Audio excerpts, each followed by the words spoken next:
Okay, let's go live now. Let me just go to the link.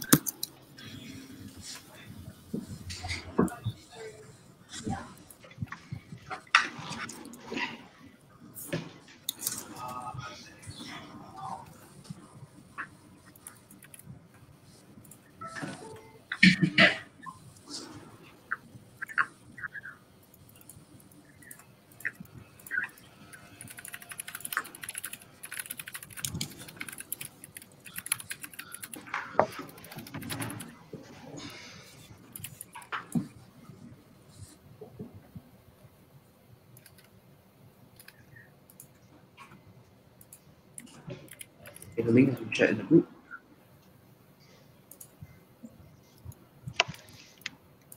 All right.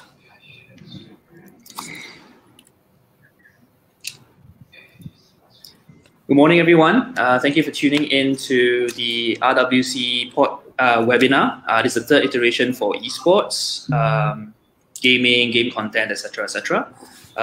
So we're scheduled to start at 11. So we just give a couple of minutes for people to log in, and then we'll start off. We have quite a good spread of speakers today from various industries, from various branches of esports and gaming. So it's quite an interesting discussion today. So we'll just give it a couple of minutes and then we will begin.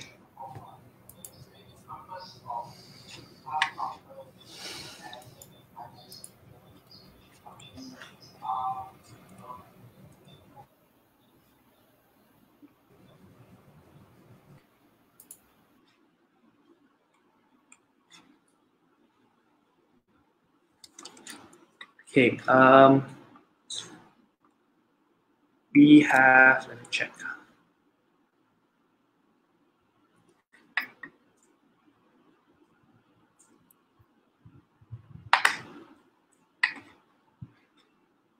The number of people who have logged on so far, I think it's about 16 people. So let me...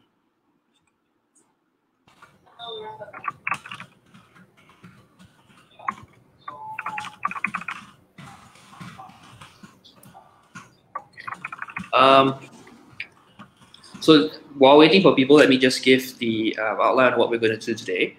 We're probably going to keep it to about an hour and a half here and there, maybe a couple of minutes more or so. We're going to start off with an introduction with each of our speakers. The purpose today is more of an educational kind of stream to expose to the public that esports is not just players going to tournaments and play. As a whole, it's only a subset of the whole big set itself, which is video games altogether. And that also birthed a lot of job opportunities and industries coming in. So today we have specific esports or gaming related content on the media. We have a very specific branch of marketing through cosplay, streaming, casting, and we'll be discussing all these different areas with the speakers. So the speakers are all experts in their own rights, very experienced people from media, streaming, talent. So they wear many hats for some of them. So what we'll do now is it's 11:05 with about 64 people now. Thank you for tuning in. We will begin it now. If you have questions, just ask it and then we will take it with the flow. All right. We'll start off with introductions. We start off with OnTheGo to introduce yourself, what you do, the industry you do, your streamer, and so you go ahead, OnTheGo. Yep. Hello guys. I'm OnTheGo. I'm Team Secret PUBG Mobile Manager. I'm also Team Secret Malaysia Country Manager. I'm a PUBG Mobile, also Dota 2 caster and a Facebook streamer. So that's what I do. So that's all about me. Okay, we will explore a little bit more what you do later. We'll go to Shah. Hi everyone, I'm Shah from Kaigan Games. We are a premium game developer based in Malaysia. We have launched our games for PC, Steam, GOG, as well as PS4, Xbox, Nintendo Switch, and of course iOS and Android. And we focus on horror games. And that's pretty much what we do. Oh yeah, and we are known for Sunrise Missing a Simulacra. Yeah. Thank you, Shah. Eric?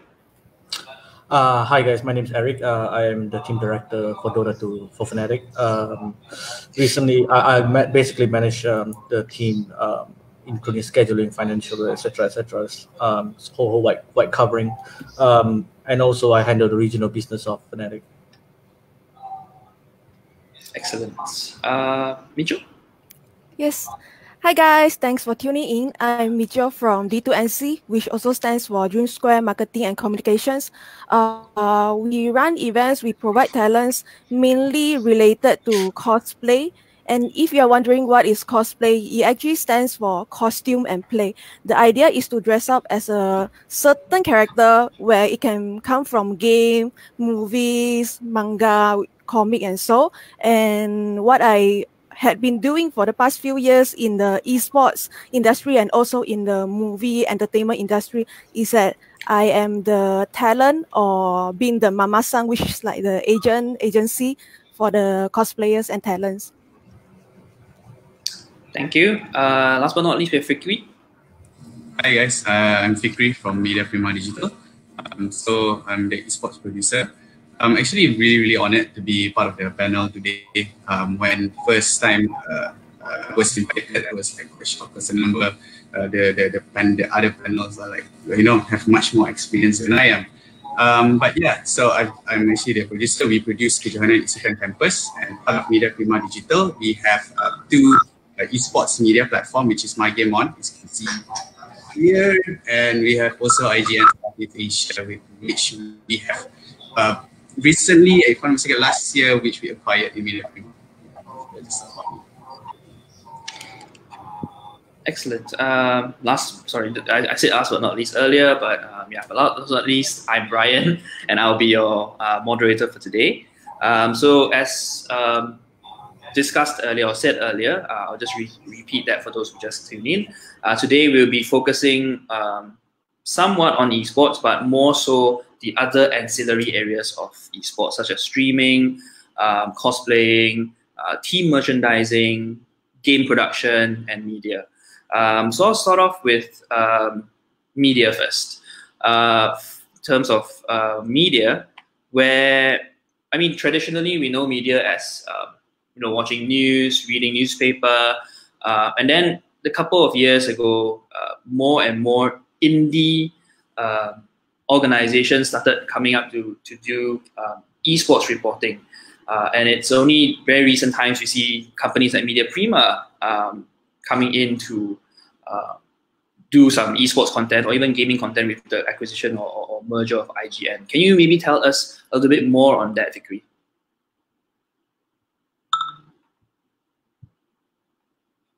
Fikri, I think you're muted.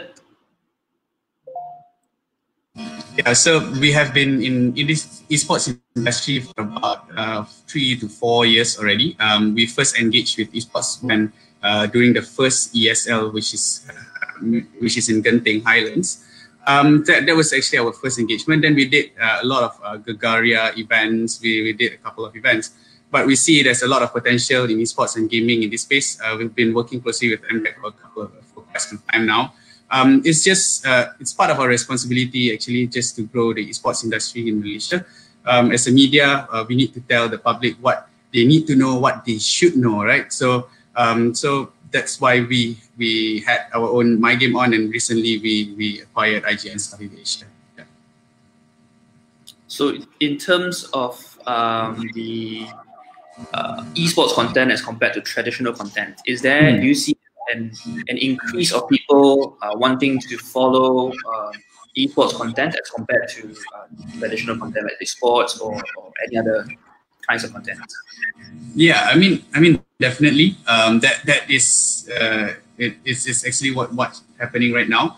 As you can see, especially during this MCO, right?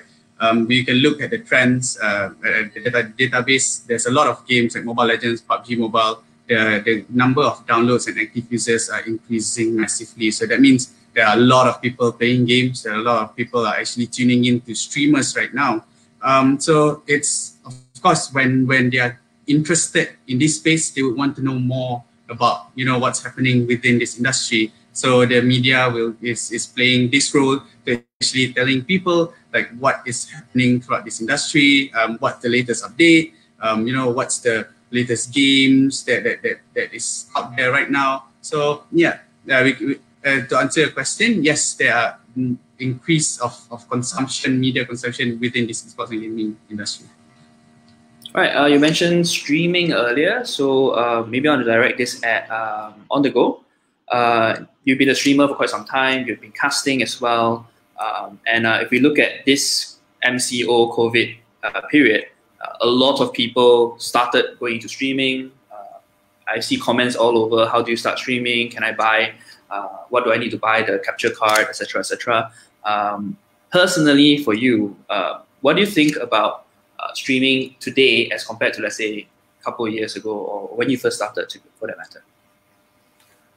I think at this point of time, compared to the time where I started, I think a lot of people didn't really know how to stream. So people didn't really go to Facebook to watch people stream. I think there were other platforms that were kind of more viable, like Twitch. People go to Twitch to watch stream, not to Facebook to watch stream. But I think starting early last year, maybe when people start sharing all these live streams and people like, oh, this Dota 2, oh, this Mobile Legends. When people start watching all this thing on Facebook, then Facebook gaming became like a thing. But previously it was not. But for the whole COVID-19 situation, I think stream numbers been really good for the last one month or like what 60 days since the COVID-19, since the PKP.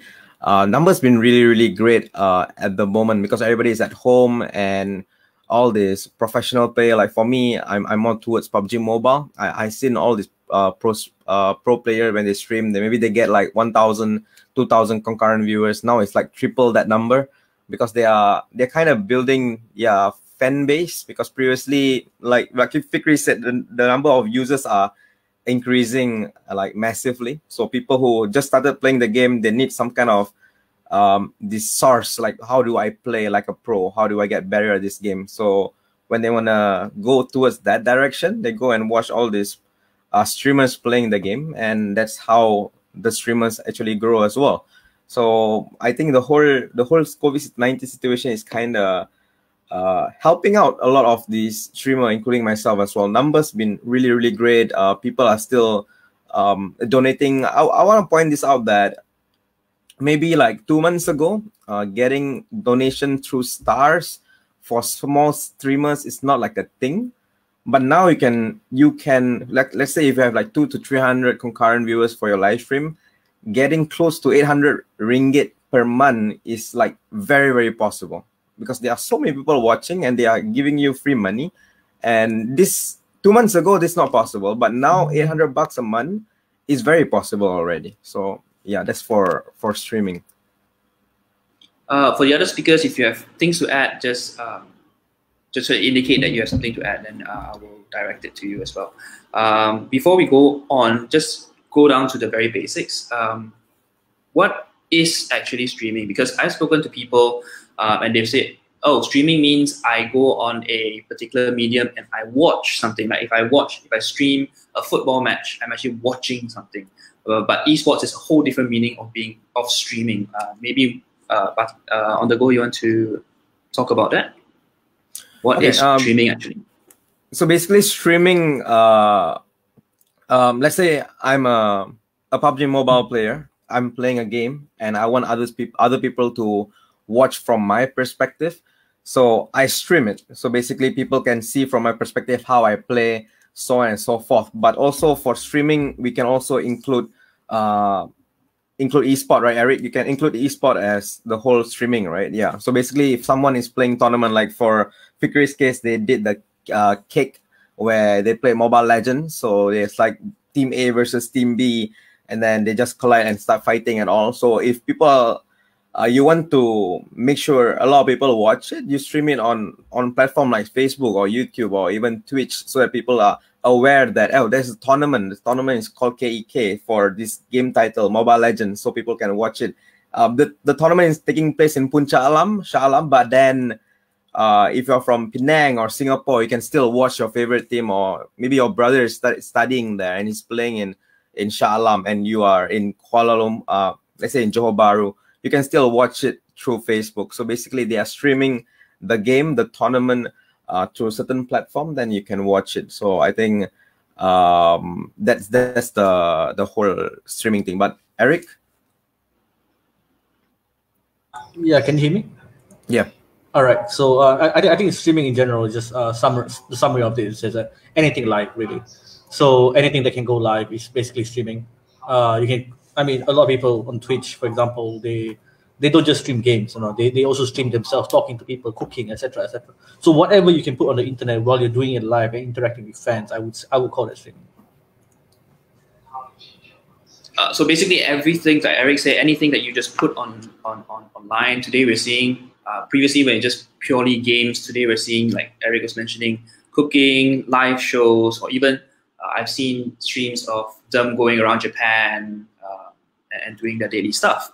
But how, in terms of streaming, it's as simple as downloading an app on my mobile phone and streaming.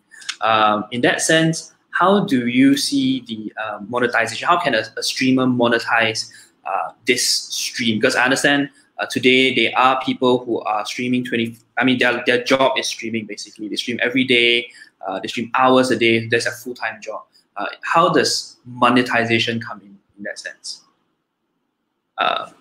Either party or Eric want to take it? I can go. So, all right. Basically, there are many ways to monetize from it. So, for example, if you're big enough, obviously, Facebook gives contracts to streamers in general per month on how much, according to their concurrent viewers, hours watched, etc., etc. So that's one way of doing it. The platform itself, Twitch, Facebook, whatever it is, can give contract directly to certain player or person to do live streaming exclusively on their platform. The second way is obviously ad revenue. So I'm not exactly sure if Facebook has ad revenue, but I do know that Twitch has ad revenue. For example, if you go on the stream, if you have no ad blocker on, the first thing that will come up is ad. So depending on the region where you're coming from, North America, Europe, Southeast Asia, obviously Europe and North America has the higher ad revenue, I would say. So a viewer from America tuning in would give you slightly more money than a viewer from Southeast Asia. So there's another way, and then the third way is via donation.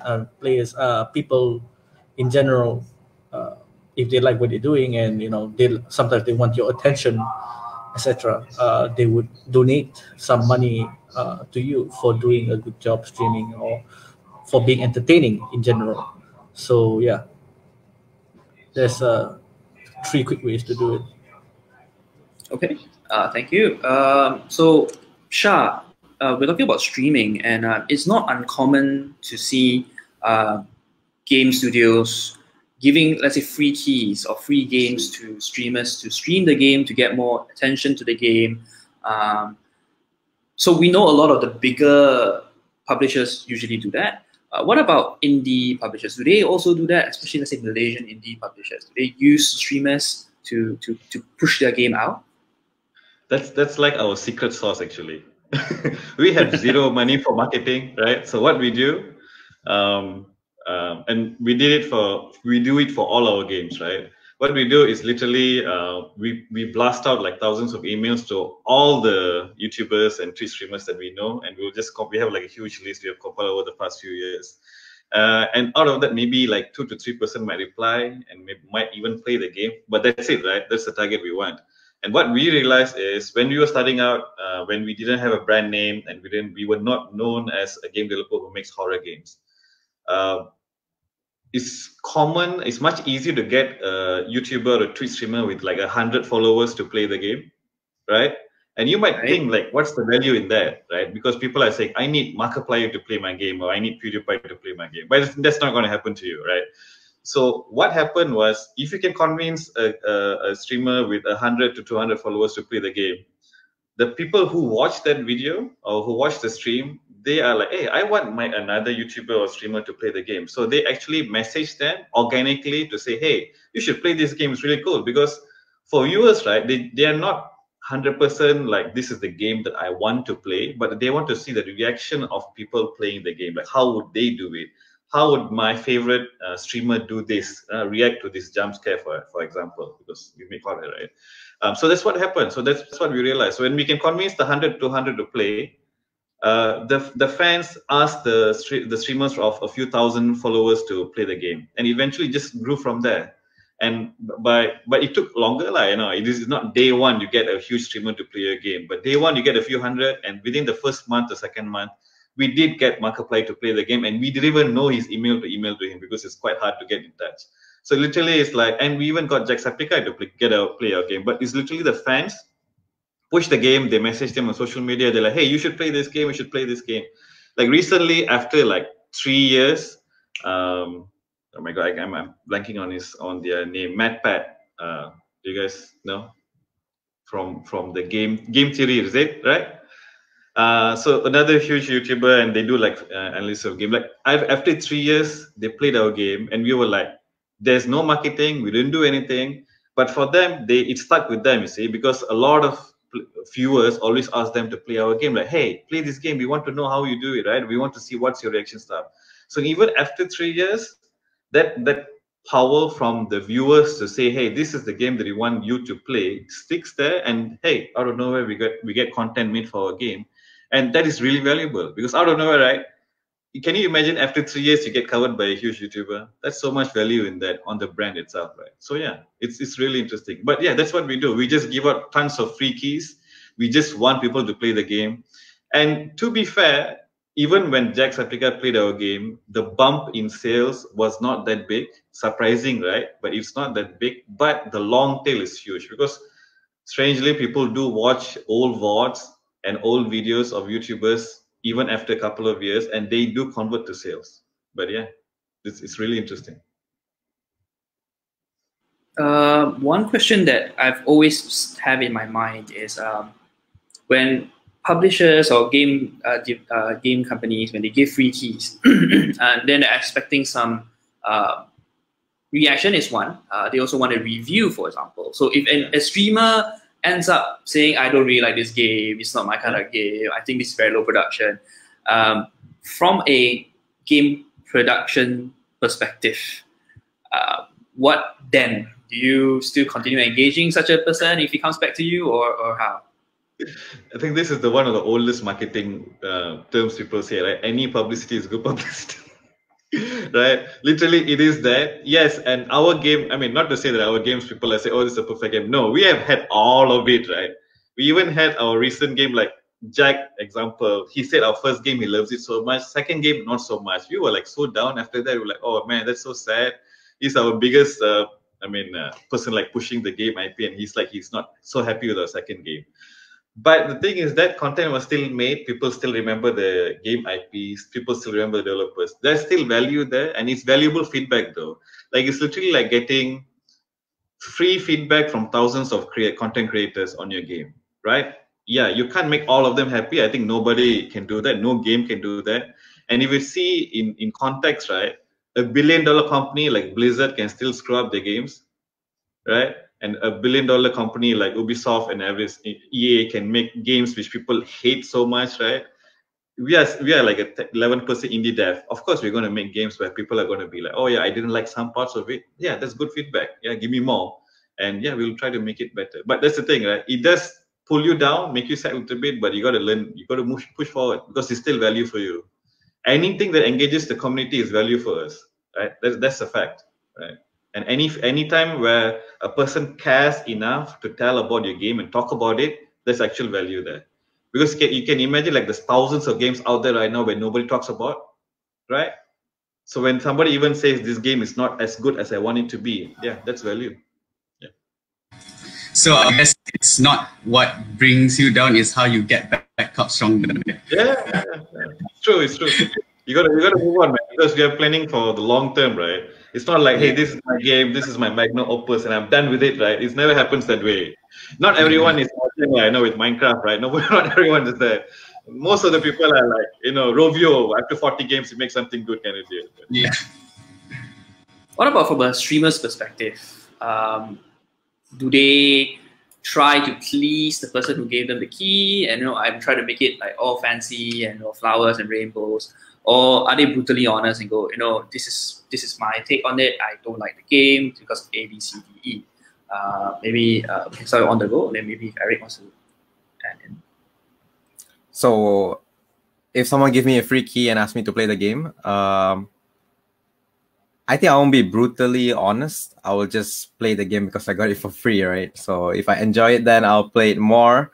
If I don't enjoy it, then maybe I'll just stream it for 1 hour. To be honest, I did get a deal for this one PC game previously. It was a sponsored one as well.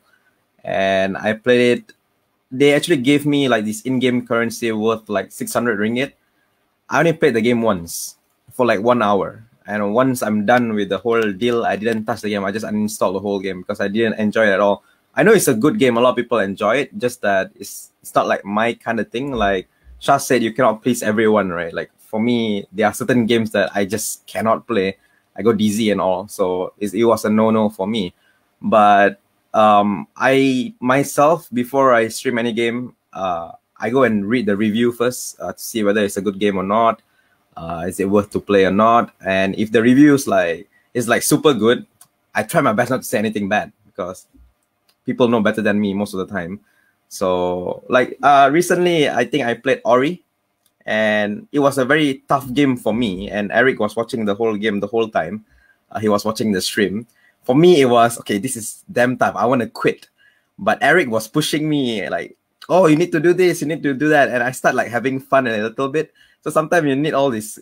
Sometimes this viewer kind of make the whole content or the whole game much more interesting. For me, I love playing game and people are watching because they're constantly telling me stuff that I'm missing. So I enjoy it that way. But when people give me free keys or I try new games, I try my best to give really, really positive, something nice to say. If the game sucks but the graphic is good, I'll say, oh, the graphic is great, something great about this game. But I really, really try to make sure that the game looks good for other people so that they'll try it as well, because maybe they will enjoy it, right?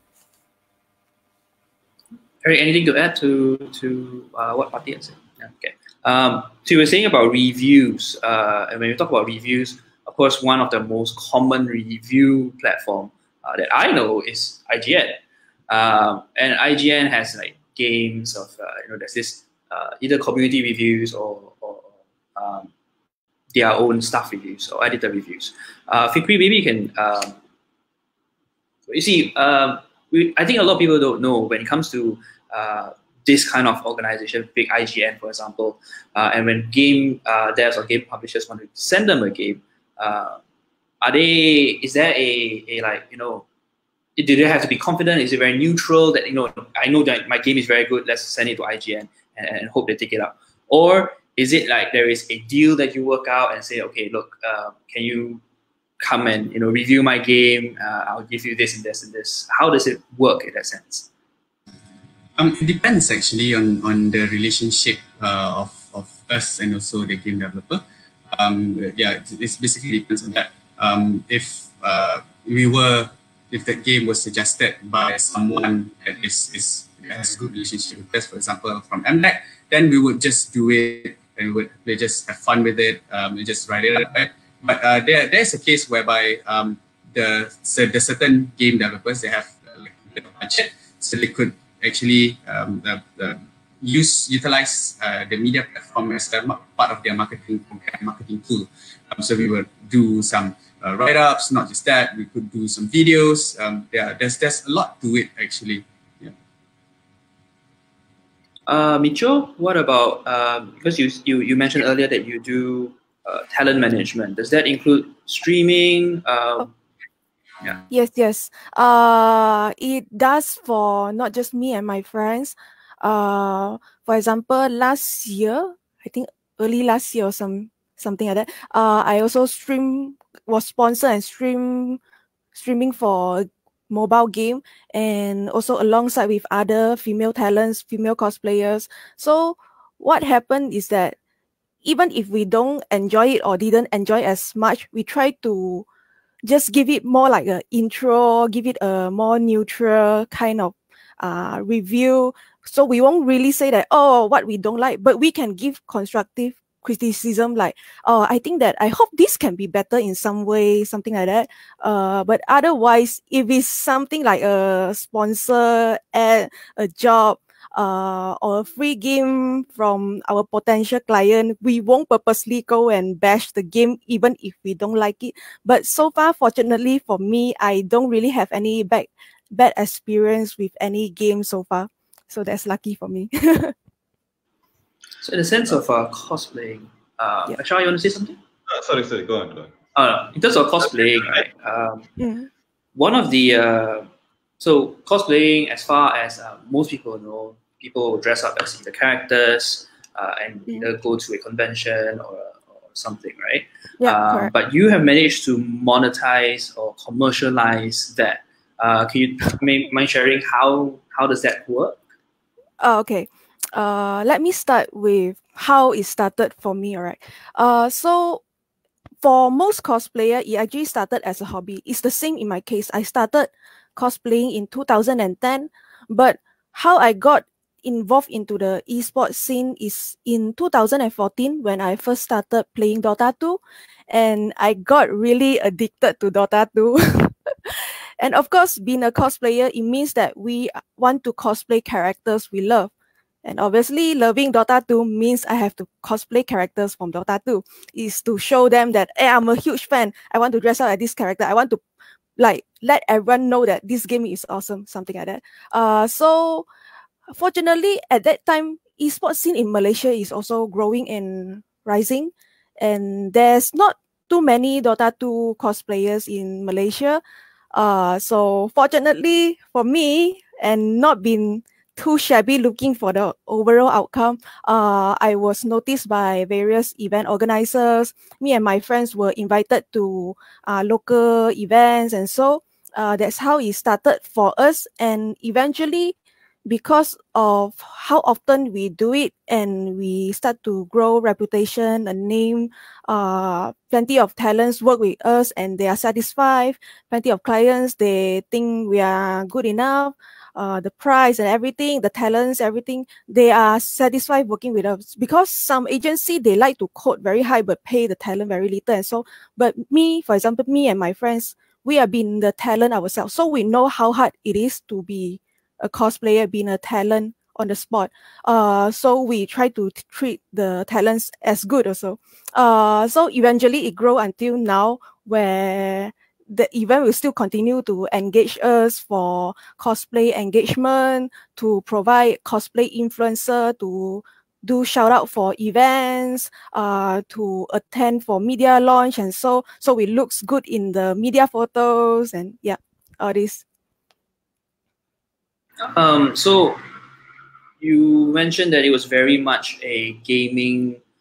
So you like playing a particular character, you dress as a character, and then companies engage you to give more to attract more attention to whatever event they're doing, right? So what about let's say a company that doesn't do tech altogether, and they want to engage? Is it possible for a companies who don't do tech or even games for that matter to engage, let's say, cosplayers to do some sort of marketing for them?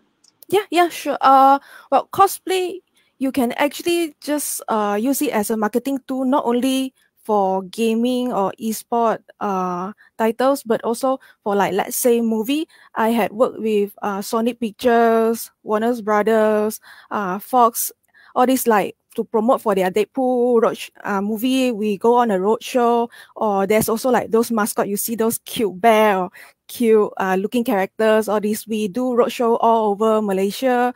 So you can use cosplay in that sense too. And also, of course, online promo, like, of course, when we are in cosplay, all the colorful, good-looking people are going to grab people's attention. And if you want to promote a game or a product, even a car tinting service, when you have someone flashy looking, it will definitely grab attention. And as long you grab the attention, people are going to watch, whether they like it afterwards or not, but at least you grab their attention first already. Okay. Moving on slightly into esports. So when we talk about esports, especially during this COVID-19 MCO period, internationally there's lockdown. We've talked about different tournaments moving off online, the previous iterations. One of the things that we notice, or is very noticeable, is that pro players are starting to have time to stream a lot. So in that sense, as a team manager, for example, there's a balance to be drawn between monetizing the brand name for your organization in terms of streaming revenue, sponsorship revenue, and there's some streaming obligations, as well as the need to practice and scrim compared to practice and scrim. How do you balance these two? Do you so some streamers might know, I need the money, I need personal money, I no longer get I'm not sure about salaries, but let's say tournaments, I don't really have tournament money, so I want to put more time streaming. How do you as a team manager draw that balance? Maybe you start with Eric. Actually, for that, I mean, I think very honest and transparent talk with the players itself, it would yield a lot of results depending on what they would like to prioritize more. Obviously, every company has their own content goals in which they want to hit monthly, let's say. So we would try to have to find a balance and know what is possible and what's impossible.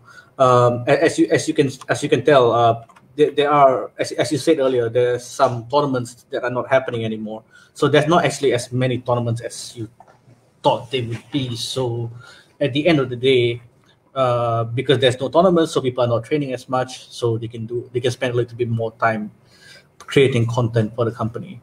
So that there is generally it. There is always a sort of a line and the balance where you must hit, because we have limited times and how much we can play. We don't want the players to burn out. Burnout is very, very bad in terms of both content making and performance. Yeah, so we will try to avoid that as much as possible and try to find a balance in between. Right. OnTheGo, what about you? Because your team just recently played in a tournament, so there is tournaments still that your team is attending. How do you, as a team manager, draw that kind of balance? Okay, like what Eric said, the balance needs to be there. For Team Secret PUBG Mobile, one good thing about PUBG Mobile is you can train while you stream. You don't really have to I need to have my teammates to play with me, because each player have their own personal goal. Like, I want to shoot with my M416. I want to shoot better, or I want to try out this particular new AR. I need to make sure that I can shoot mid-range, far range. So they can always have this these personal goals on what you want to achieve during your streaming hours, because all our players are streamers. And before the whole COVID-19 PKP, nothing changed much actually. With the tournaments, with the training, and also the stream hours, everything is kind of similar, because for PUBG Mobile, tournament is still going on, and which means we still have to play all these scrims, and scrim is always there. Like right now, there's I can sign up the team for 2 scrims, because every single day there's 20 scrims happening. You just need to pick which one I want. And the quality changes with different scrims, of course, but you have option to choose. If the team wants to train on certain strats or anything, then we can sign them up for the scrim. But play transparency is crucial as well. Like again, what Eric said, you don't want your player to stream too much. Like, let's say tomorrow is tournament at 10 o'clock and you are streaming until 4 a.m. in the morning. Of course, you will be kind of blur in the morning, like I am right now, because I slept at 7 and now I'm very blur. So that's not good. Performance, it will drop. And then for scrims, we need to understand that not all players have equal amount of commitment. Some players, they are just so good at the game. They played for they train for 1 hour, and then another guy, he need to train 10 hours to reach his particular level. So we cannot treat them equally. Some players they do get kind of burnout. So we need to be kind of aware, okay, this player is like this, his personality is like this, so I need to take care of him this way, I need to take care of him this way. and then meet in the middle for everyone to like train together. Too much is bad, too little is bad. And for streaming is the same thing. Too much is bad, too little is bad. And streaming is a good thing for the company because it's content. You can always make content out of it. It's good for the sponsors, it's good for the org. So yeah, you just need to find the balance so that in the end of the day, the player and also the performance in tournament, that's like the priority. I think before we move on, maybe Eric, you want to explain to the viewers what exactly is scrim? I don't think it's a word that we use very often, so it's a bit, maybe you want to explain what scrim means. Okay, scrim is basically training. It's a little bit different from the traditional sports training because, as you know, like when training in football, for example, you're playing against the reserve team. You have a mix of the main team versus reserve team, and then you're kind of playing with each other, and then you try out strategies accordingly and skills wise as well. In esports, that is not as much. We do that in our personal time. A lot of people do that while streaming, as Pati said. A lot of people do that while streaming, and the scrim is basically when you pre-arrange a certain time slot, let's say 2 p.m., where you play against another teams or teams, one team or many teams. So for Dota, you play against another team. So let's say I can arrange with another team at 2 p.m. for us to have some training going, and we can test out all sort of stuff there. Similar to PUBG Mobile. PUBG Mobile is a little bit more complicated because every time they want to scrim, they have to find 16 teams. So they have to.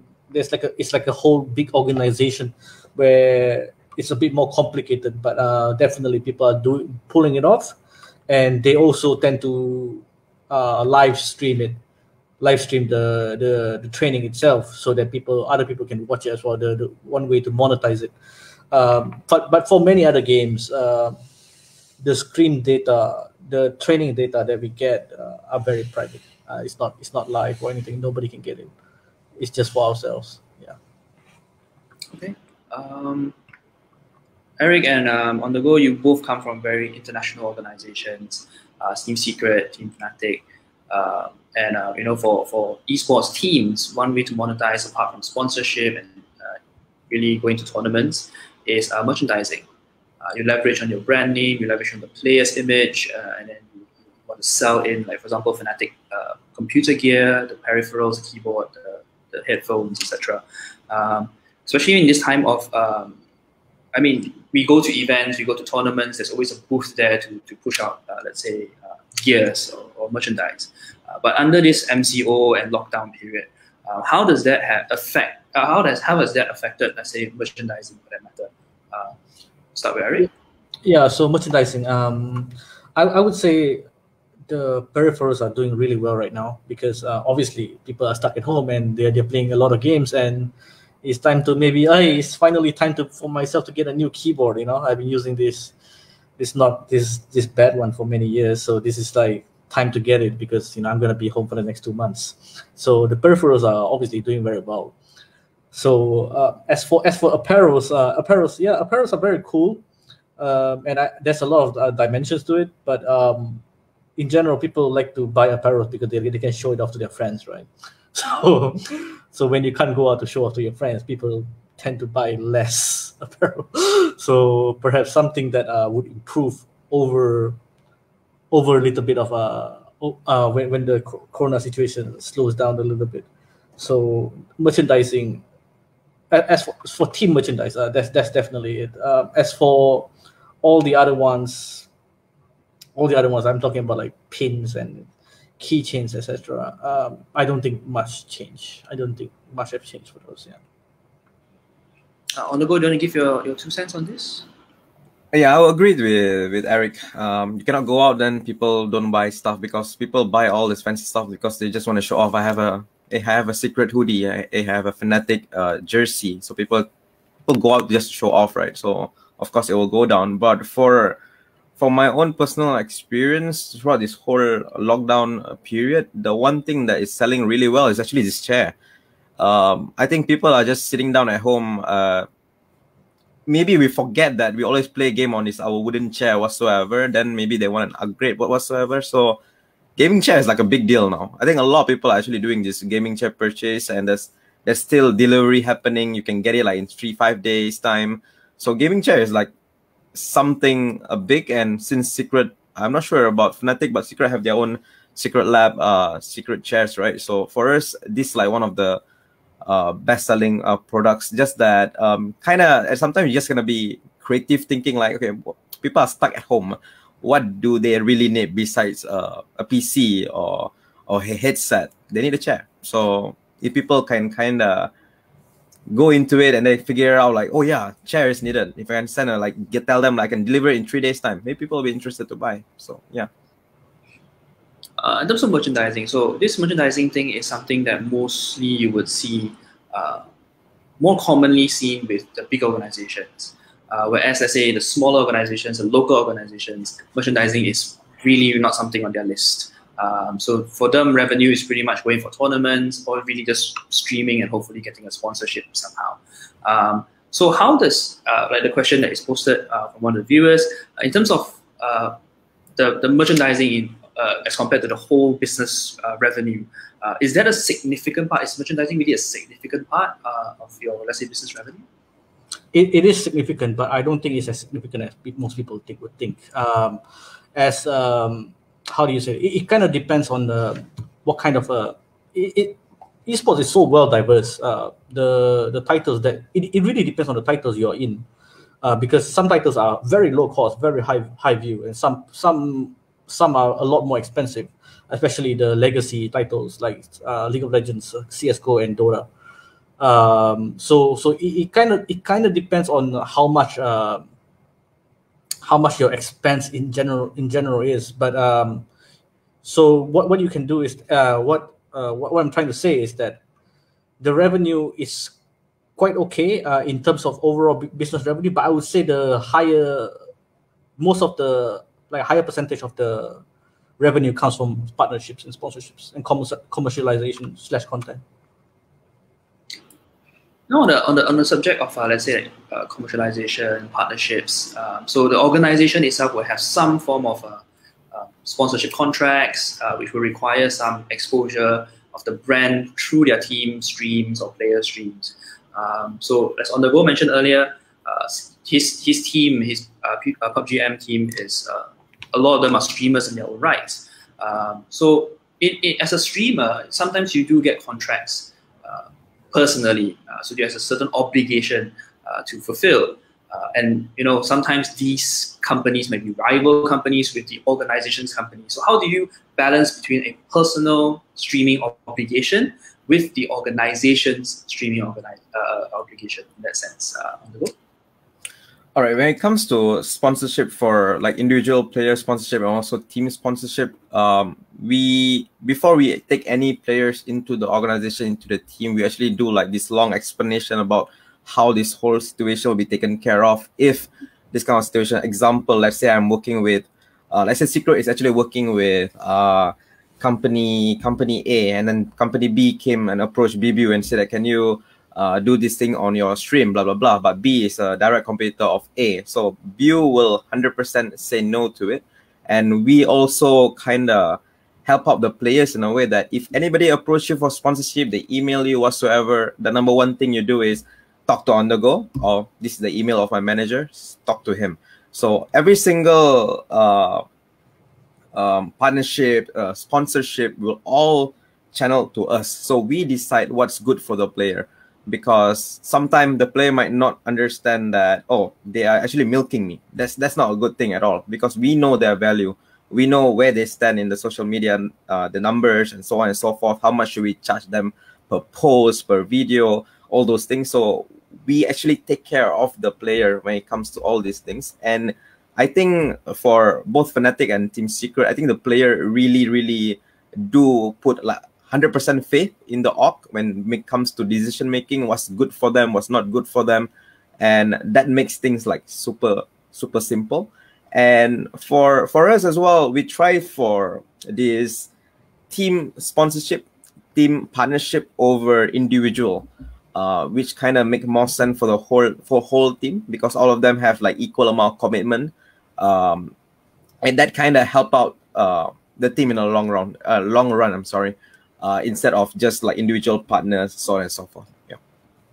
What if in the situation where before the player enters or joins your team, he already has a personal obligation, a streaming obligation? Let's say with company A, who is in direct competitor with the organization's sponsor.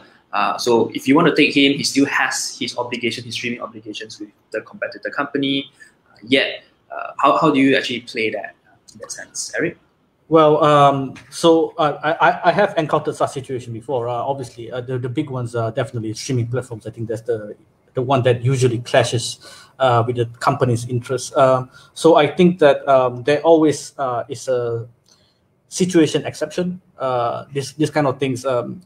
Sometimes you cannot control it. Like the contract is there, and it is legit contract, and there's no way to dispute it. And if you want the player to drop the contract, then you would have to pay an equivalent amount, basically, in which he would be losing.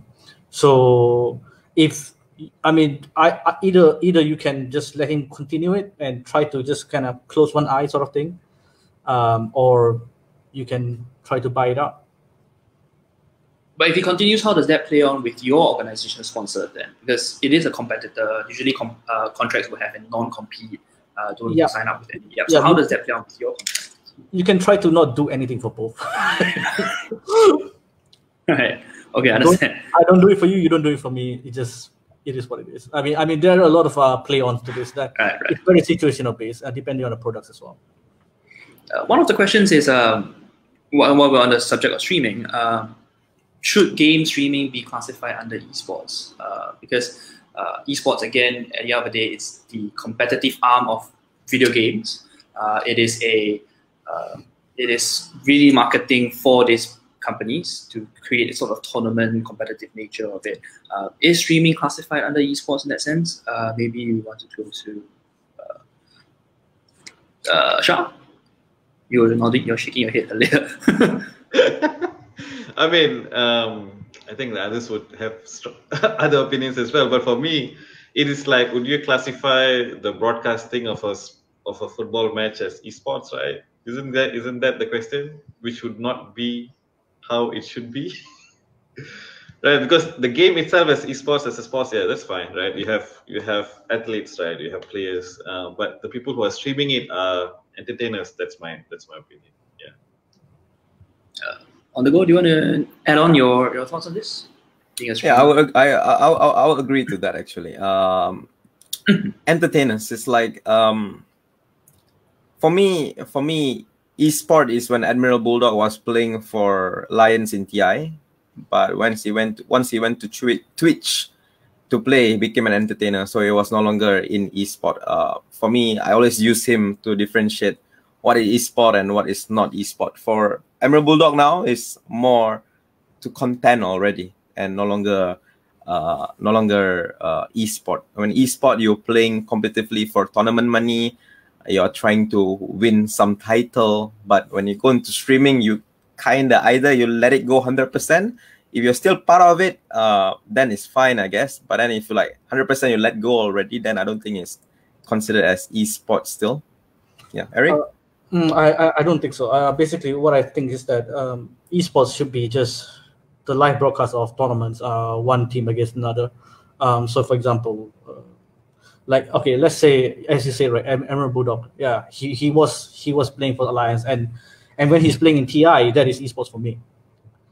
But while he was playing for Alliance, he was streaming at the same time. For me, that was him as an entertainer. Like, he was both at the same time. But what you will classify as esports is when he was at the tournament.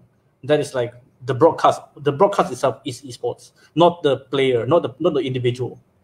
Yeah. So the broadcast itself is esports, and then when he's broadcasting himself, then it's that one's just entertainment. I just want to I think it's the pleasure of the viewers as well. When the viewers are watching esports tournament, they don't really get the pleasure like when they are watching streaming. Like when someone is streaming, because they have no communication with esports, but they can communicate with the streamers. So the pleasure is quite different as well. When people watch esports, they are watching like their favorite team plays against their opponent. Like when they're watching streamers play, like they are just watching that particular streamer. So that's a prize for esports, There's always a prize for it. Yeah, definitely. Yeah. Okay. Fikri, just a question to you. When you talk about media, generally, especially when it comes to news, if you delay the news for 1-2 days, it becomes old news to begin. So you have to always be on the ball, always be aware of what's happening. So when we come to, like, your company does very various areas. It covers quite a lot of areas in terms of news coverage, and one of it is esports. So when we talk about football, for example, you know these are the teams that are involved. But esports always has this Cinderella story where you have this unknown team from nowhere suddenly coming good, and then they dominate a particular tournament. And there are so many these amateur teams, if I will put it. How do you try to keep up with these unknown people, especially in terms of the news circle, and it's international for that matter? So part of the things that our writers and journalists do is that they frequently ask on Facebook. So on Facebook, they are friends with a lot of other esports community and gaming community. So they will ask like, oh, what's new today? What's the latest update? And from time to time, we actually do get a request, get like some messages from Facebook on my game on Facebook page, for example, like telling telling us that we should cover up this event, we should cover like some players.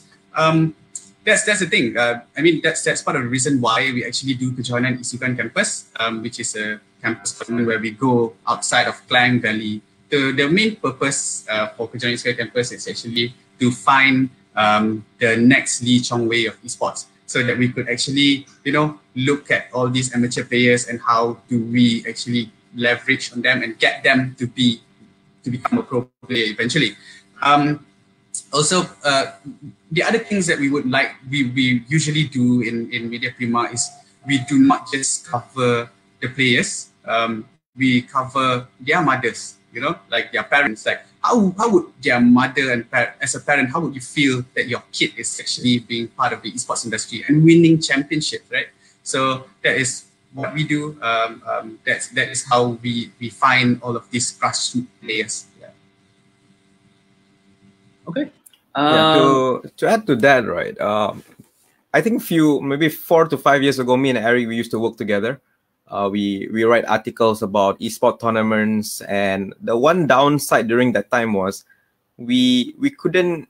For me personally, I couldn't even write a single article about the local scene, like some tournaments happening in Malaysia. I remember writing a lot of articles about events happening in like in the US or wherever around the country, but none of it was from Malaysia. And at that point of time, I think this guy, Eric, was the only one that was kind of able to write that esport article. That okay, this is an esport article, it's an esport website writing about this tournament.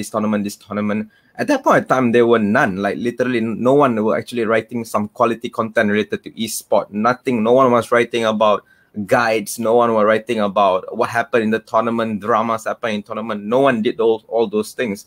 But for now, surprisingly, it didn't really happen much for the PC titles. But for Mobile Legends and PUBG Mobile, they are really, really good articles out there. Like for one of the best example is I think I should mention is Maria Ahmad from What's the Meta.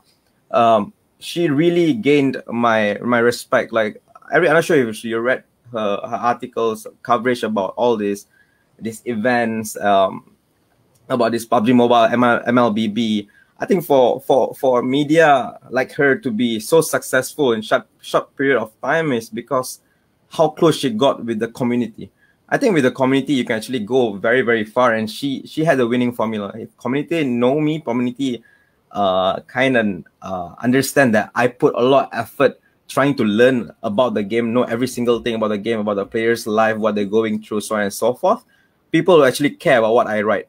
People will care about my opinion. I think that is something really, really new for our scene. It's very refreshing to see something like this happening again. Yeah. It's also networking, really. Like networking, you get all these gossips now. Gossips are because it's make the news. I mean, you might not make the news, but you at least be prepared for the news that's coming up. Yeah, it's interesting perspectives. Micho, going back to cosplaying. Yes. So with COVID, MCO, public gatherings are banned. So you see lesser and lesser events. Yes. So while your business model is really much going to events, cosplay, and then trying to attract people and attention, how do you pivot out of this whole MCO situation moving forward? In fact, for a smaller team like ours, it definitely get affected a lot because our main source of income is memang coming from event appearance and so roadshow, all this. But what we are trying to push and do is to do online marketing. So using the cosplayers, the influencer, to promote certain product, whether it's games, which a lot of people are watching or playing the games during the MCO, and that's the main thing we are trying to do. And also because Raya is still happening, there will be Raya campaign that we are trying to get our proposal sent in to get the proposal that is related to cosplay, what we are best at doing, and to send in to the event organizer or gaming developers to them to get interested to shoot a campaign together. And so that's what we're trying to cope with, to create online content, online ad, and so. Okay. One of the questions here is how sustainable is cosplaying as a job or a business? I mean, I'm comparing this to, let's say, streamers. Streamers can go full-time, streaming all the way. What about cosplayers? Cosplayer, okay. So it's actually, I guess it depends on people, depends on how big you are. It's kind of like organization. If you are famous, definitely you get more sponsorship, more viewership, more of everything. It's the same kind of for a cosplayer, a talent, an influencer like me. So if I'm more well-known, of course, more choice, more job opportunities will come to me. But for a lot more people, it actually still remains as just hobbies, or sometimes once in a while they get like an offer, a cosplay job, some sort of appearance, but they are not the person that will be getting contacted in the first place. Which very lucky that I am the one that's quite being the mama sang that people always contact. So I won't say that it's very sustainable for many, but if you are more lucky like me, maybe you can.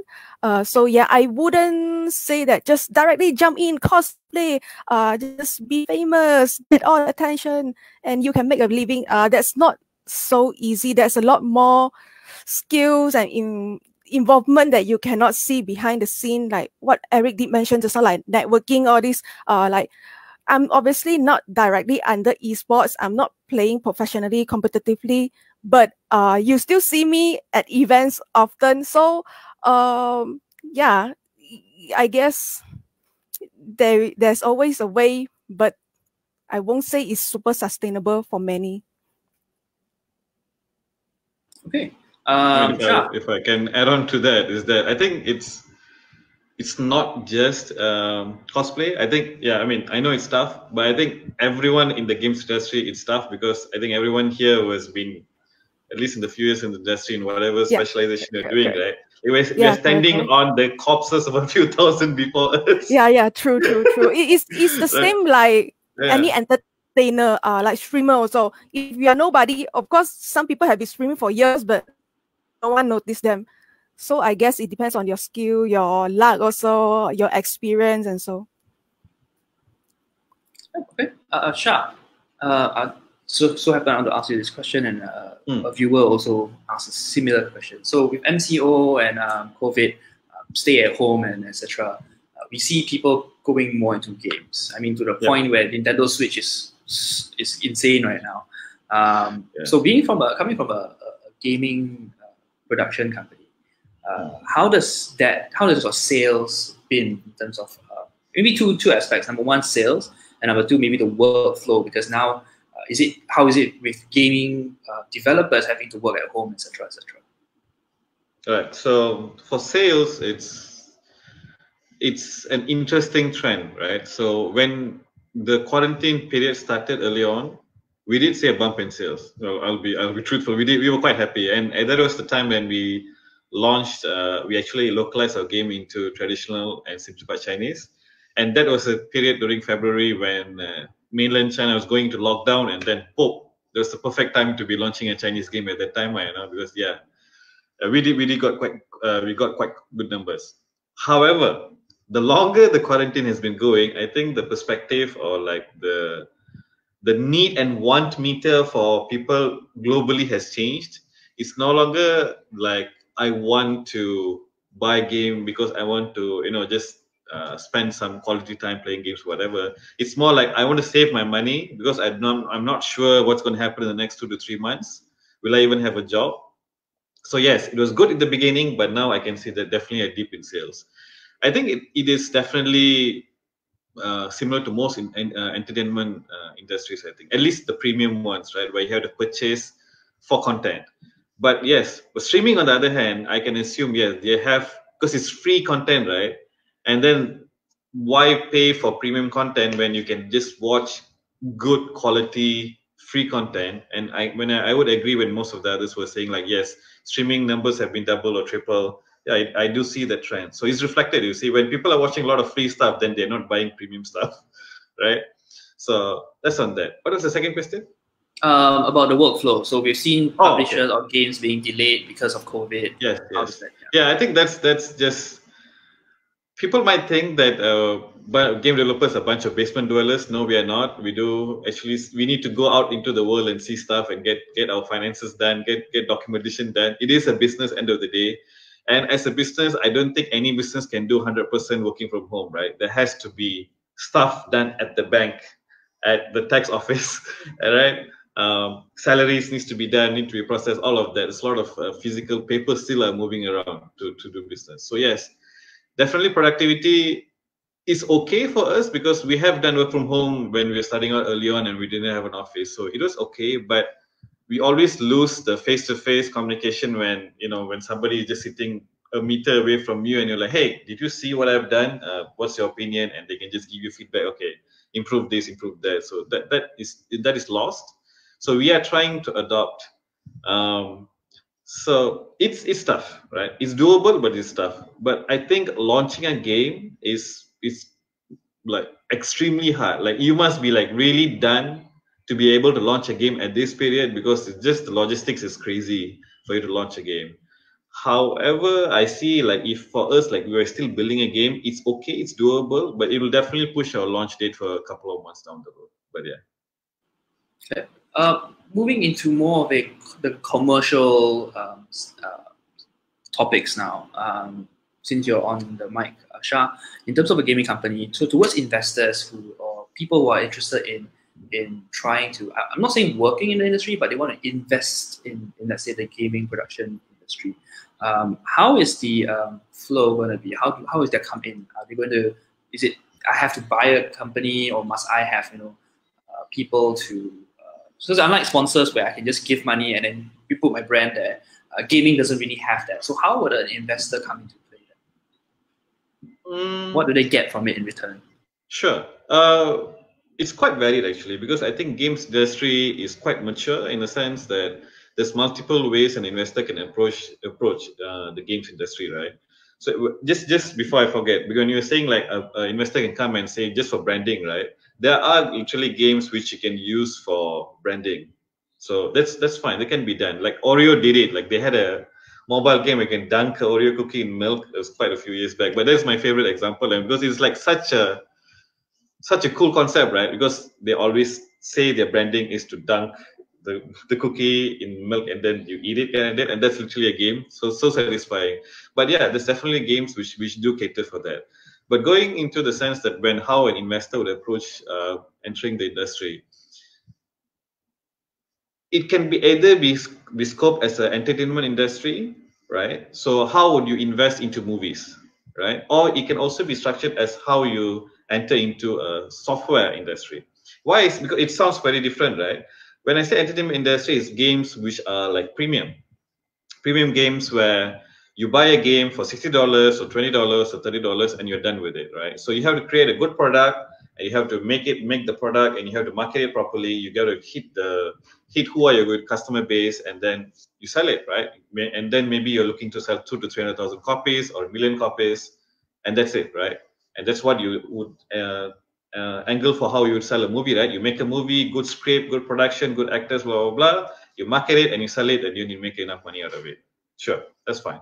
Which is also viable. Another way is when you see a lot of mobile game companies, and especially games as a service. You hear about software as a service, right? There's also a term for games as a service. That's where games come with microtransactions. I know a lot of players or like the fan base are like, oh, we don't want to hear microtransaction. But no, the thing is that it makes millions, okay? And then there's definitely companies out there which is doing that, and that's the only thing they do. It's viable. Players might not like it, but hey, it's legit part of the industry. So yeah, that is much more in the sense that I'm going to pump in a few $1 million. I'm going to make a game with like a content which can only be consumed over 2 to 3 years, and I'm going to launch it, pump tons of money into it, and then it's going to make money for me. And I'm just going to rehash that for a few other games with different IPs, just to hit different market. I do one for fantasy, I do one for maybe sci-fi, I do one for maybe horror, blah, blah, blah, and then it's maths. At that point, it's just running with maths, right? You have a service, you have a backend, you're doing data analytics, blah, blah, blah. And yeah, there's also games industry. So it's very varied. And there's also variations in between, right? Where you can have a premium game which comes out with microtransactions inside. So you have live games which live for quite some time. So you buy a game for $30 or even premium for $60, and then within the game you buy micro packs, blah, blah, stuff like that. Like Overwatch is a very good example for that. Like you buy it for, I think when it launched, it was like $25 or $30, and then it survives until now with loot boxes. Nobody thought when they came out like, oh, they're gonna survive for like why would I buy a premium game with loot boxes, right? People were not into that headspace. However many years they came back before, right? But yeah, that's how it is. And every other game, premium game now comes with that. I think most of the Ubisoft games, Assassin's Creed, like a single player Assassin's Creed game comes with loot boxes. How does that make sense, right? But it's there, right? It's there, and the developer says, hey, as long as it's a loot box and the players are willing to pay, we are willing to sell. It does not affect into other players because it's single player, right? There's nothing like, oh, I'm buying this stuff and it's going to affect another player's game, but it's not, right? So they're like, if you're willing to pay, you're willing to pay. However, the market is more mature. Players are more jaded now, I would say. So there was the term called whales that was being used, right? Where individual players in a game who can literally prop up the whole game's economic industry, right? Revenue, basically. There are players who would spend like a few $1,000s in a month for one game, just buying loot boxes, just buying cards, card packs, blah blah blah. So those were considered whales. So you might have like 1% or even 0.5% of a game's population are these whales, and they have like they spend so much money.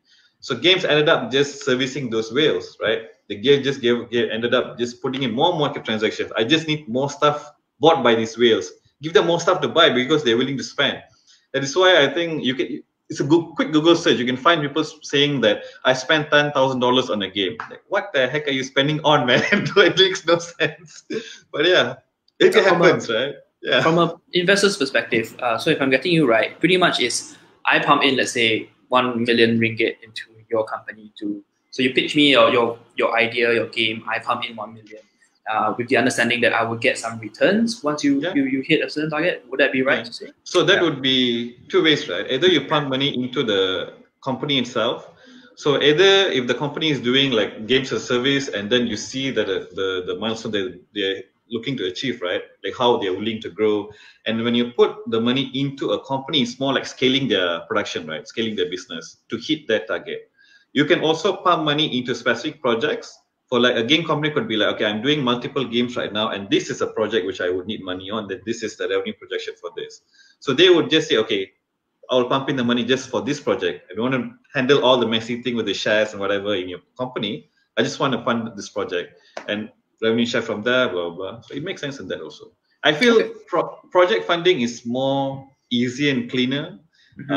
It could be like, because at least for local or even regional game companies, their budgets are not going to be in a few millions. There are a few which are huge, but most of us are not that big. Most production budget will be pretty cheap in the region.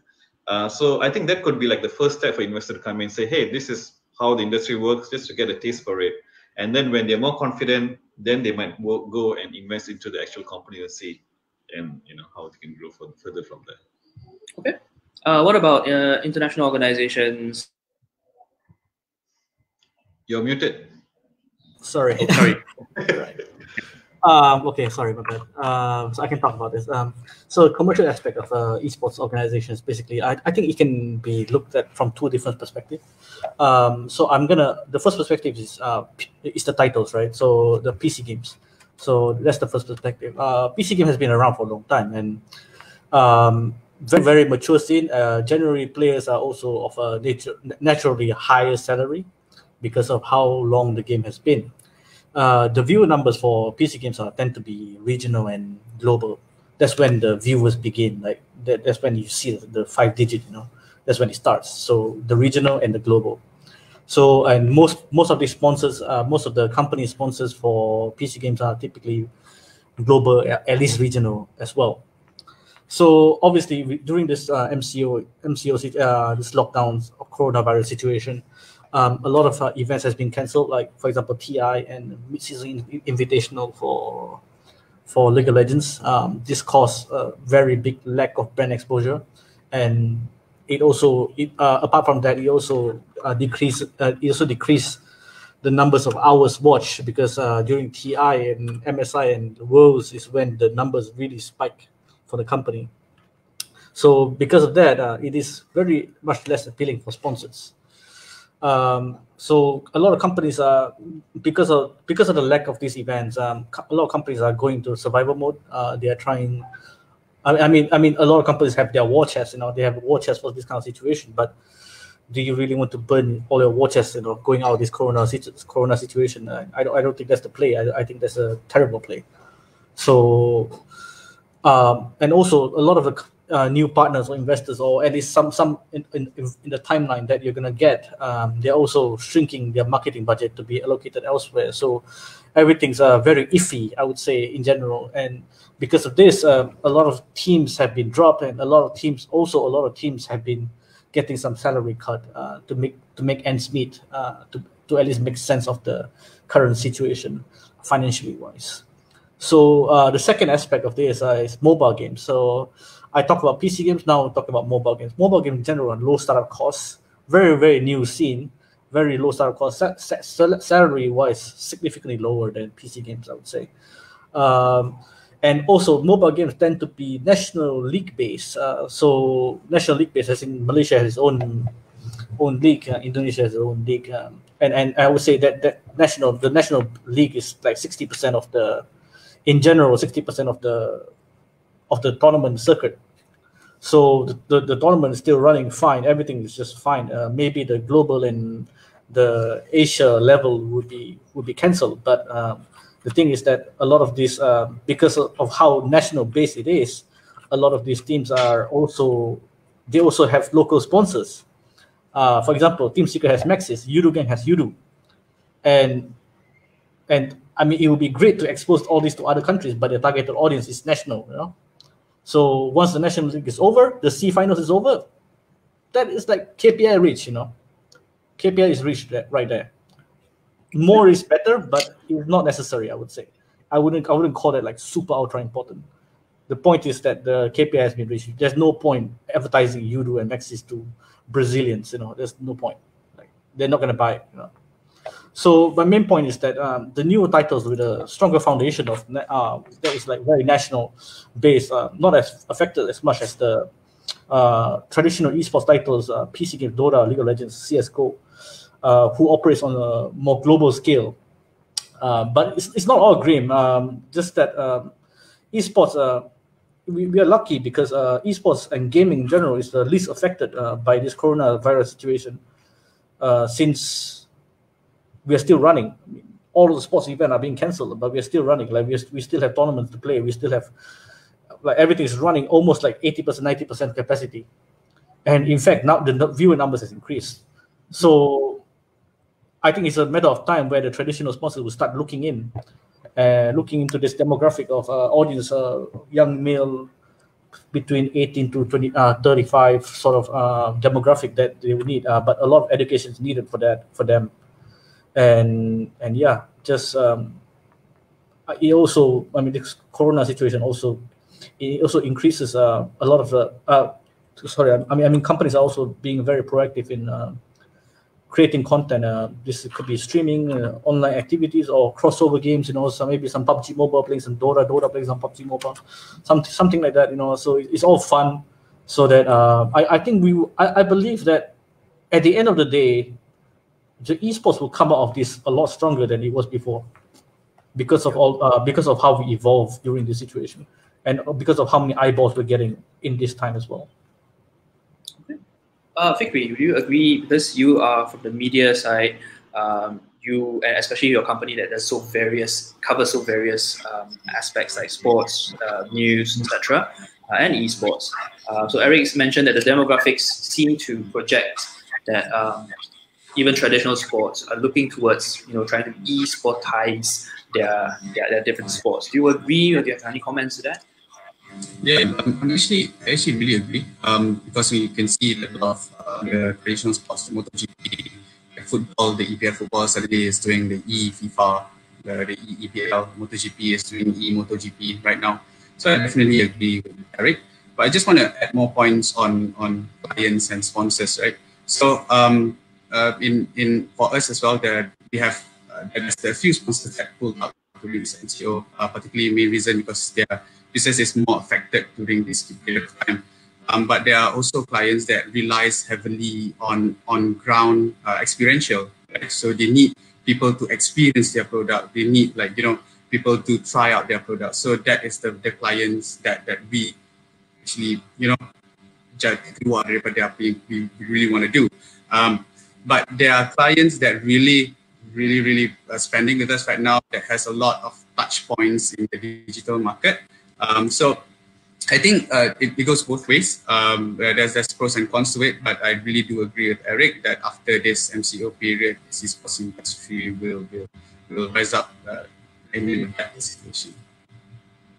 On the subject of media still, so when it comes to esports and even from games for that matter, we actually see quite a lot of independent organizations, or even sometimes a person solo starts writing news articles or reviews, etc., etc. How does that compare with, if let's say I'm an investor wanting to get into the scene in terms of the media, how does it compare with competing with, let's say, IGN or even Media Prima for that matter, which is a huge organization with lots and lots of capital to fund this? I think I'm guessing that we're lucky. In Media Prima, we don't just only have esports media. We also have other sorts of media, which that is what most clients look at when it comes to working with us. It's actually a 360 marketing, because in Media Prima itself, we do own out of home. We have TV networks, we have radio, we have digital media. We don't just focus on esports. So when it comes to clients, let's say Garnier, for an example, right? So they do have allocated a few amount of budget to tap into each and every segment of audience. So if you want to tap into younger audience for future spending, then they would potentially target esports. But if they want to target like a different segment of audience, then they would go to a more mature media like TV or radio. So when it comes to working with Media Prima, it's not just targeted towards the esports, but it's more of overall 360 media coverage. What about in comparison with let's say very specialized media company, like for example, there are some who only covers Dota, for example, or there are some who only covers Malaysia, as compared to IGN, who is more global, more we can do anything, or how do you compare with this specialized media? I'm guessing that's when you really want to find the specialty of each and every aspect of the game, then you should go for the independent media. But as an overall, as a general news about esports, then we are more specialized in it. I must say that's the two difference of us. But then there are from time to time that we do, like we do a special write up for certain games to cover up like how the how-tos and the what not to do about that game. We do that, but generally we prefer to cover up more types of games and more towards the general news. Would you struggle in that sense? Because if, let's say, I want to find a particular specific topic, I would probably know these more specific coverage as compared to more general coverage like what your company does. Would you say that it's a struggle in that sense? In terms of business? It's not to say that it's a struggle, but then it's depending on the interests of the public as well. Like I say, we don't really just focus doing one thing. We do various things, not just covering one aspect of the game, but we do cover up a lot of aspects of the game. Just give an example. Previously, right, when we do esports coverage, we don't just do cover about the emotions of the player. We don't just do that, but we cover the emotions of their parents, of their friends. So we try and strategize ourselves to be a bit more creative in that sense. What about your opinion on, let's say, sponsorships coming from media companies? Because that sort of gives the impression that there might be some form of bias in that sense when you're covering a particular event. Okay, so just give you an example, right? Part of our main goal is actually to help the government to drive the esports awareness and the gaming awareness in Malaysia. So recently we covered Malaysia Esports Stay at Home Challenge. There's 1.0 and 2.0. In 1.0, we kind of did like their registration was all right. It took them some time to actually fill up 128 players for each and every state. It took them some time, but then we did a lot of post events coverage. We had that news on our bulletin utama, which is the most watched the TV airtime at a particular day. We did a lot of coverage. When they did 2.0, we can see that they filled up like 128 teams for all of the states just within 2 to 3 days. Yeah, so we do. If you want to say that this is a bit more biased, it's also depending on the events itself. And it's not just about like we don't just look at the value in terms of money, but we do look at the value in terms of what are the interests of the public. How we pick and choose the event is mainly on what are the popularity, the potentials that we could get when it comes to covering a certain event. All right. Thank you very much. Micho? Yes. Pardon me. You are... sorry. Yeah, my bad. So earlier you mentioned that you, apart from gaming events, you also do promotion for movies, entertainment. Yep. But if, let's say, I'm a company that is not really in entertainment, I sell tire polish, for example. So something totally nothing to do with entertainment industry. Will I still be able to capitalize on your form of marketing? Yeah, actually, this reminds me of a very good example, Nippon Paint, where they try to get cosplayers involved to promote about although they are mainly the paint is used for those housing, all those stuff. But when they get cosplayers involved, they try to get the cosplayer to use their paint also on their props, on the cosplayer props. So in some way is to create awareness in the younger generation, because cosplayers are oftentimes the younger gen. So that's how you can still make use of cosplay as a marketing tool to create mainly awareness. So, people will be, just like after a few more years, people will still remember, if I want to get paint, I know that there's another cosplayer promoting about this paint before, so I can go use it. So it doesn't have to relate to movie or the games. It can be anything. You just have to find the way, the perspective to get the cosplayers to get involved. Anything can get involved. So it's similar to like an influencer using their Instagram or their social media to promote a particular product. Yes, correct. Just that you're using it in a way of cosplay. right? Yes, correct.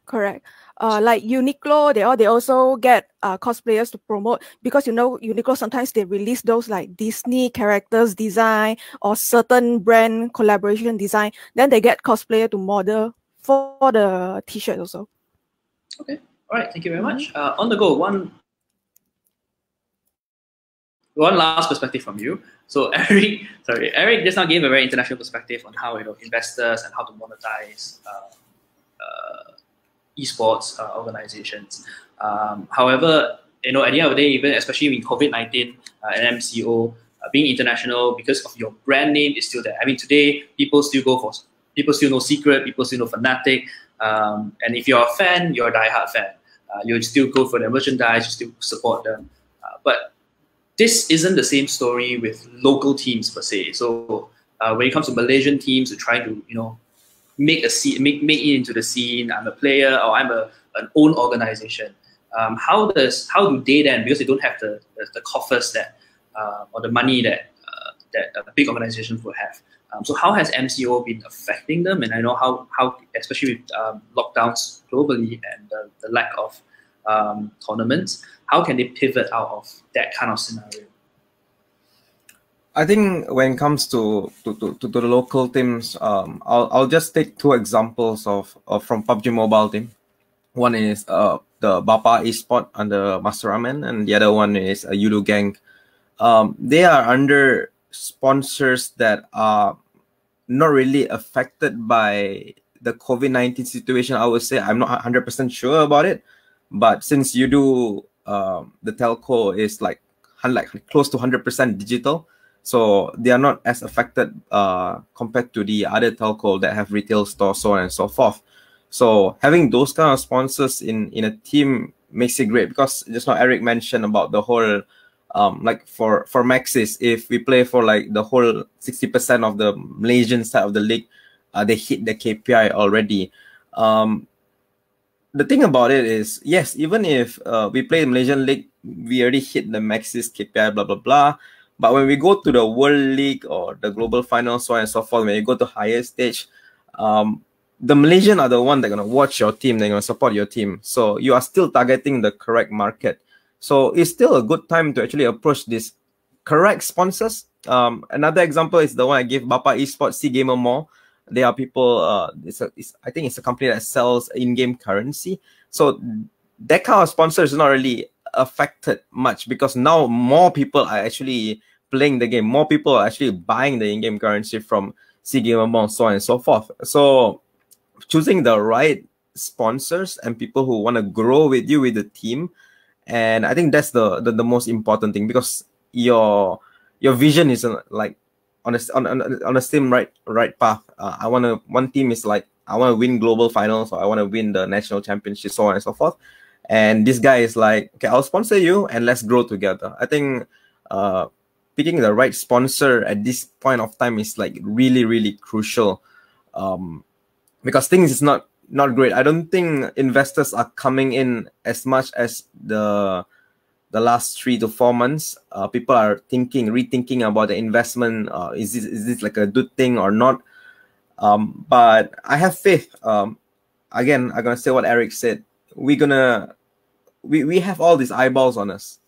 Once this whole COVID-19 ends, I think eSport will be very, very different. Previously, people said that, oh, eSport is bad, traditional sport is way better. People condemn eSport. They are saying good things about eSport right now because they are staying at home. And once this whole COVID-19 over, I think eSport will be up there. And I think that time more sponsors will actually come in into eSport. That's I think that will happen for sure. Okay. One last question for Fikri though. Being a media Prima, earlier you said you were the government initiatives to develop esports, especially from your branch of esports side of media. Would I be right to say that at least for you and your team, your focus is more on developing the local scene through media, giving more coverage, or is it it's not just all dollars and cents, right? Definitely, it's not just all dollars and cents. Of course, but at the end of the day, it is back to the dollars and cents. But it's it's apa yang kita nak buat dekat dalam hati kita. Sorry. Yeah. So like for me and then the rest of our teammates, what we really want to do is that we really want to see a lot more people playing games, a lot more people accepting esports and also the gaming industry. When we did, I just want to share with you some stories. Back 3 years ago, we did this event called basically it's a entertainment event. During that entertainment event, there's a lot to it. There's a concert. There's celebrities coming to the event. There's a lot to it, and one of the things that we did there was we did an esports activation and we did an esports summit. We went to 8 different states, and each and every state that we went to is super outskirt. You know, it's outside of the city area. But we were quite surprised, you know, when we did that event. About 70 to 80% of people who attended, and bear in mind that there are like 40,000, 50,000 people who attended the event, but 70 to 80% went to the esports area and actually tried that game. And some of them, they don't really know, you know, oh bang, ni PS yang paling terbaru ke? Bang, FIFA ni game yang baru ke? You know, there's a lot of people who doesn't know esports and gaming, and we also get some comments from their parents, you know, like orang lebih berumur sikit, they were telling us that, kenapa you buat benda-benda macam ni, you know, like it's ini nak bagi tahu you nak anak I main game menjadi rosak ke? So then we went back, then we realized that, dude, like all this while, we really thought that esports and gaming industry, everyone knows about it, but no, you know, only people in Klang Valley knows about it, because a lot of this esports tournament activation happens in Klang Valley during that time. So we did this event called Kejohanan Sky Campus. Yeah, I know I've been repeating about this, but our main objective is actually to really educate people about this esports and gaming industry. And we feel that the best target audience to educate the others, the KOLs, is actually the students. So when we educate the students, we actually educated the lecturers as well. So when the students are educated about esports, they will go back home and will tell their parents, Baba, Mama, I actually participate in this esports tournament. And their parents will think about, my son is actually studying and he's actually winning something in this esports industry. And we are also telling all of these people that there are career opportunities in esports industry. People always think about esports, just about the players, just about winning tournament. But there are people like me, you know, there are people like Pati, there are people like Eric, everyone in the stream, you know, that we play games, but we are not just esports player. We are actually working in this esports industry. So that is part of our main goal and objective. Yeah. Yep. I think I can echo what Fikri said. At the end of the day, from whatever industries, whatever branch we come from, at the end of the day, it's not just, you know, playing tournaments, not just playing games or having fun. There is still a commercial aspect that has to be considered. If not, it's not sustainable, especially under this MCO and COVID-19 and lockdown.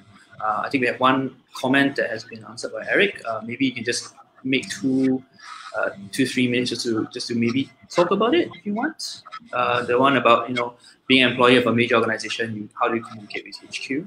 And then we will sum up. Everybody maybe can give 2-3 minutes of, you know, just the last words, and then we'll end the stream for today. All right. We'll go through this question. Eric, we just want to. Yeah, I mean, our company is overseas. So my company personally is in London. So 7 hours difference means I work at night. So sometimes I work till midnight. So sometimes work till 5 a.m. So it depends on the situation. Obviously, I try to work normal times, but we talk online a lot. I've been doing this for 5 years now, and nothing has really changed. I still work long hours. I'm on standby all the time, I think I would say. And yeah, and as for meeting the members of organization, I do meet them sometimes. I've been to the Fnatic office like I think 3 times now. It's every time it's like because we have boot camp there, or maybe we have a tournament in London, in Birmingham, for example. London is nearby, so sometimes I meet them there, and we always have some fun activities there.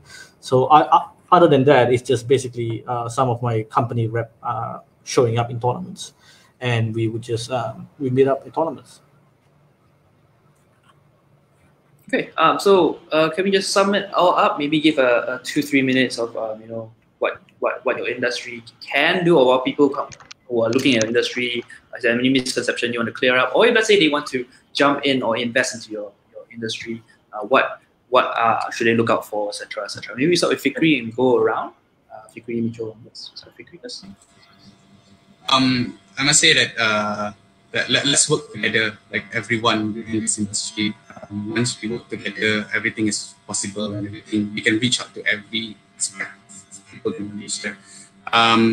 How to work with us? I must say that you can just go to our My Game On Facebook or IGN Savvy Asia Facebook. You can just write to us, and we will do our best to reply as fast as possible. Then we could work together. But to everyone else, just let's go. Let's ride on this together. Let's work together. The more people, the merrier it is. Yeah. All right, Micho. Micho, you're muted.